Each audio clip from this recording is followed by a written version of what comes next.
आज की इस वीडियो में हम बात करने वाले हैं अपने इन्फिनिक्स फ़ोन में ये कीबोर्ड टाइपिंग प्रॉब्लम ठीक कैसे करें। तो अगर आपके इन्फिनिक्स फ़ोन में कीबोर्ड से टाइपिंग नहीं हो रहा है तो ये प्रॉब्लम कैसे ठीक करें।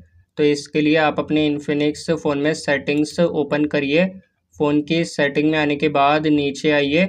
नीचे आएंगे तो आपके फ़ोन में ये ऐप मैनेजमेंट आएगा, इस पर क्लिक करिए, इससे ओपन करिए।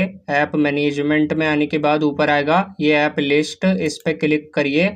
ऐप लिस्ट ओपन होने के बाद आपके फ़ोन के सारे ऐप आ रहे हैं। अब नीचे आइए। नीचे आएंगे तो आपके फ़ोन में ये जीबोर्ड आएगा, जीबोर्ड पे क्लिक करिए। जीबोर्ड पे क्लिक करेंगे तो ऊपर आएगा स्टोरेज एंड कैशे, इस पे क्लिक करिए। नीचे क्लियर कैशे पे क्लिक करिए।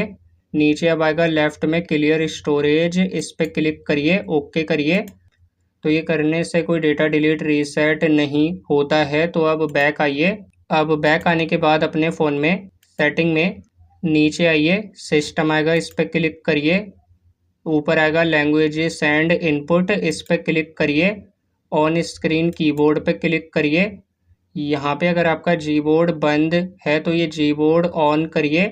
जीबोर्ड ऑन होने के बाद बैक आइए और अब अपने फ़ोन में चेक करिए कीबोर्ड में टाइपिंग हो रहा है। तो अब टाइपिंग प्रॉब्लम नहीं आ रही है। तो अगर आपको ये वीडियो पसंद आई तो इस वीडियो को लाइक ज़रूर करें।